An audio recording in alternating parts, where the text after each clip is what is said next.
अगर आपको ये वीडियो अच्छी लगे तो अपना फीडबैक कमेंट्स में अवश्य दें। इस वीडियो को लाइक करना ना भूलें और अगर आपने इस चैनल को अब तक सब्सक्राइब नहीं किया है तो अभी कर दें ताकि आने वाले एपिसोड्स आपसे मिस ना हो। और अगर आपके कोई सुझाव हो तो वो भी आप मुझे इंस्टाग्राम पर डीएम कर सकते हैं ताकि मैं अपने आने वाले वीडियोज में सुधार कर सकूं और आपके लिए बेहतर से बेहतर कंटेंट ला सकूं। 5th एपिसोड में हमने देखा कि डाटा स्टोरेज के नीचे उन्हें एक सीक्रेट स्टोरेज मिलता है जहां सभी सैंपल सही कंडीशन में थे। तभी वहां एक छोटी लड़की आ जाती है और वो उन पर हमला कर देती है। एक कैप्सूल टूट जाता है और ब्लड के साथ मिलकर विभाजित होने लगता है तो वो सभी वहां से बाहर आ जाते हैं। ईटू को टक्कर की वजह से चोट लगी थी तो तेसुक उसे अपना खून देता है और यहाँ हमें ये बात पता चलती है कि तेसुक भी एक जासूस है और वो सैंपल्स लेकर जा ही रहा था कि वो छोटी लड़की लैब के अंदर आकर उस पर हमला कर देती है। अब आगे यह एपिसोड मून मिशन से पहले डॉक्टर जियान की एआई मेंटल हेल्थ टेस्ट से शुरू होती है और इस टेस्ट के कई सीरीज चलते हैं। रियल लाइफ में भी जो लोग स्पेस में जाते हैं उन्हें ये टेस्ट देना पड़ता है ताकि वो क्रिटिकल सिचुएशन में घबराकर कोई गलत फैसला ना कर दे। एआई डॉक्टर जियान से इस मिशन के बारे में पूछती है कि वो कैसा फील कर रही है और जैसे जैसे सेशन आगे बढ़ता है एआई डॉक्टर जियान की फैमिली के बारे में भी पूछने लगती है तो वो बताती है कि बचपन में उसके पेरेंट्स की मौत हो गई थी और 5 साल पहले उसकी बहन भी नहीं रही। और जब एआई डॉक्टर जियान से पूछती है कि उसके जीवन में उसकी बहन की क्या भूमिका है तो डॉक्टर जियान थोड़ा इमोशनल हो जाती है और रोने लगती है।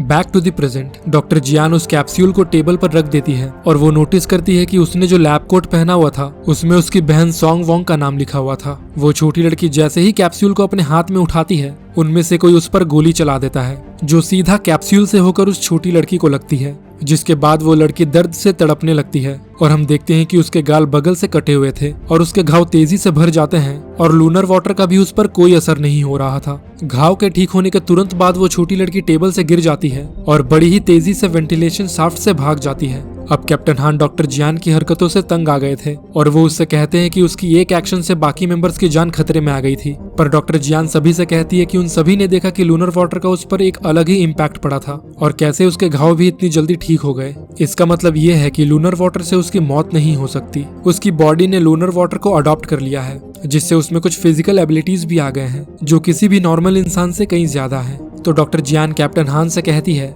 कि वो उस छोटी लड़की को नहीं मार सकते क्योंकि लूनर वाटर का सीक्रेट उसी के पास है और शायद वो उसकी हेल्प से लूनर वाटर को कंट्रोल करना सीख सकते हैं। और उसके बाद सभी कमांड सेंटर चले जाते हैं और कैप्टन हान तेसुक को लैब में ही रुकने को कहता है क्योंकि ईटू को ब्लड देने की वजह से उसमें थोड़ी कमजोरी आ गई थी। फिर कैप्टन हान भी वहां से चला जाता है जिसके बाद तेसुक उस सैटेलाइट डिवाइस से एक मैसेज भेजता है कि वो एंट्री सिक्योर कर दे और एक सपोर्ट टीम भेज दे। इसी दौरान कमांड सेंटर के एक कमरे में कैप्टन हान मिस्टर किम से अकेले में मीटिंग करता है और उनसे पूछता है कि यहाँ पर हुए घटना के बारे में वो कितना जानते हैं। तो मिस्टर किम जवाब देते हैं कि भैले स्टेशन को बंद करने का फैसला डायरेक्टर 6 का था और बहुत से लोगों ने इस पर आपत्ति जताई थी। मिस्टर किम कैप्टन हान से ये भी कहते हैं कि उसे डॉक्टर जियान से बात करनी चाहिए क्योंकि सारी सच्चाई वहीं छिपी है, यहाँ नहीं। जिसके बाद कैप्टन हान सभी के सामने वो सैंपल रख देता है और एक आइडिया देता है कि वो उस छोटी लड़की को 2 गेट्स के बीच लालच देकर पकड़ सकते हैं। लैब में तेसुक किसी से इंग्लिश में बात कर रहा था और इससे हम ये अंदाजा लगा सकते हैं कि वो किसी अंग्रेज को लूनर वाटर बेचकर उससे पैसे लेने वाला था। तो वो जाकर बचे हुए सैंपल्स को एक बॉक्स में रख लेता है और वहां से चला जाता है। लेकिन लगता है कि ईटू उस समय होश में आ गया था जिस समय तेसुक फोन पर बात कर रहा था। तो वो उठ जाता है और सैंपल्स को चेक करता है पर फ्रीजर खाली पड़ा था। ईटू वैसी ही हालत में बाहर जाने लगता है और वो जैसे ही गेट ओपन करता है वहाँ तेसुक गन लिए खड़ा था और वो ईटू को गोली मार देता है। यहाँ बाकी मेंबर्स ने उस छोटी लड़की के लिए जाल बिछा दिए थे और वहाँ एक सैंपल रख दिया था ताकि वो आए और वो उसे पकड़ सके। उसी दौरान लैब में डॉक्टर होंग कुछ मेडिसिन लेकर आ जाती है और वो देखती है कि तेसुक और ईटू दोनों ही गायब थे। तो वो कैप्टन को इस बारे में इन्फॉर्म करती है पर वो सभी इस समय नहीं आ सकते थे इसलिए वो डॉक्टर होंग को थोड़ी देर वहीं वेट करने को कहते हैं। तभी उन्हें रेडार पर कोई उनकी ओर तेजी से बढ़ता हुआ दिखाई देता है और ये वही छोटी लड़की थी जो एक वेंटिलेशन वेंट को तोड़कर वहां आ जाती है। डॉक्टर जियान सैंपल को वहीं रख देती है और जैसे ही वो छोटी लड़की उसे लेने के लिए आगे आती है वो जल्दी से दोनों ओर से गेट्स बंद करने लगते हैं। लेकिन उस छोटी लड़की को उनकी चाल समझ में आ जाती है और वो दौड़कर वहां से भाग रही होती है कि तभी उसका एक पैर गेट के नीचे आ जाता है वो दर्द से चिल्ला रही होती है और कैप्टन हान बस उसे खड़े रहकर देख रहे थे। तभी डॉक्टर जियान उसे ऐसी हालत में देखकर उसके पैर को बाहर निकालने का प्रयास करने लगती है तो वो छोटी लड़की उसके हाथ पर जोर से काट देती है और उसी समय डॉक्टर जियान उसके गले में कुछ लिखा हुआ नोटिस करती है।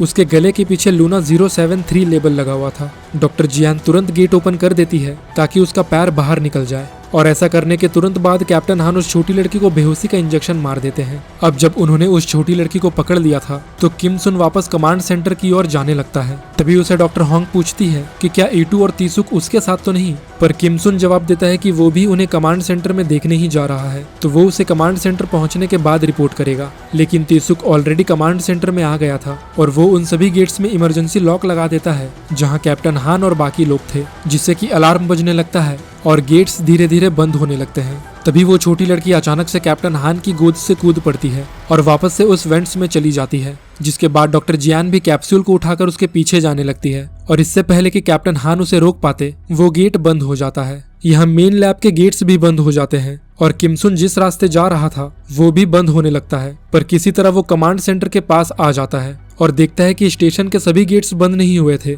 बस कुछ ही हिस्से बंद हुए थे। तो इस समय तीसुक कमांड सेंटर में था, डॉक्टर जियान उस छोटी लड़की के पीछे जा रही थी, कैप्टन हान और चीफ गोंग वहीं फंसे हुए थे, डॉक्टर होंग मेन लैब में थी और किम सुन कमांड सेंटर की ओर जा रहा था। कैप्टन हान वहां उस वेंट्स को नोटिस करता है जिससे वो छोटी लड़की बाहर आई थी और चीफ गोंग मैप में देखकर बताता है कि ये रास्ता शाफ्ट तक गया है और इससे वो डॉक्टर जियान तक पहुंच सकते हैं। तो वो दोनों उसी रास्ते आगे बढ़ने लगते हैं। यहाँ लैब में डॉक्टर होंग जब सैंपल्स चेक करने के लिए फ्रीजर खोलती है तो वहाँ सैंपल्स नहीं थे और दूसरे फ्रीजर में ईटू की लाश पड़ी हुई थी जो पूरी तरह से जम गई थी। डॉक्टर जियान उस छोटी लड़की के पीछे पीछे जाने लगती है और थोड़ी दूर आने के बाद वो देखती है कि वेंटिलेशन शाफ्ट के नीचे एक रास्ता गया हुआ था। डॉक्टर जियान जब उसके अंदर जाती है तो वो सीधा एक प्राइवेट डॉर्म में आ जाती है जहां दीवार पर ढेर सारे नोट्स चिपके हुए थे। लूनर वाटर के कुछ कैप्सूल्स टेबल पर पड़े हुए थे और वहां एक ट्रांसपेरेंट विंडो भी थी जहां से चांद की सतह और पृथ्वी को देखा जा सकता था। डॉक्टर जियान किसी तरह उस छोटी लड़की के साथ कम्युनिकेट करने का ट्राई करती है और उसे एक टॉफी देती है और इशारे में उसे समझाती है कि उसे कैसे खाना है। तो वो लड़की जल्दी से उसके हाथ से टॉफी लेकर विंडो के पास बैठ जाती है। तभी डॉक्टर जियान को वहाँ कपड़ों के नीचे कुछ फोटोज मिलते हैं जो उसकी बहन और कुछ दूसरे डॉक्टर्स के थे और वो जब ध्यान से देखती है तो उनमें से कुछ फोटोज यहीं इसी कमरे में खींचे गए थे। साथ ही उनमें डॉक्टर जियान की भी फोटो थी जो डॉक्टर सॉन्ग वोंग के साथ खड़ी थी, जिसे देखने के बाद डॉक्टर जियान इमोशनल हो जाती है और उस छोटी लड़की की ओर देखकर ये सोचने लगती है कि आखिर उसकी बहन और इस छोटी लड़की के बीच क्या संबंध है। और इसी के साथ 6th एपिसोड यहीं खत्म हो जाती है। अगर आपको ये वीडियो अच्छी लगे तो अपना फीडबैक कमेंट्स में अवश्य दें। इस वीडियो को लाइक करना ना भूलें और अगर आपने इस चैनल को अब तक सब्सक्राइब नहीं किया है तो अभी कर दें ताकि आने वाला एपिसोड्स आपसे मिस ना हो। और अगर आपके कोई सुझाव हो तो वो भी आप मुझे इंस्टाग्राम पर DM कर सकते हैं ताकि मैं अपने आने वाले वीडियोज में सुधार कर सकूं और आपके लिए बेहतर से बेहतर कंटेंट ला सकूं।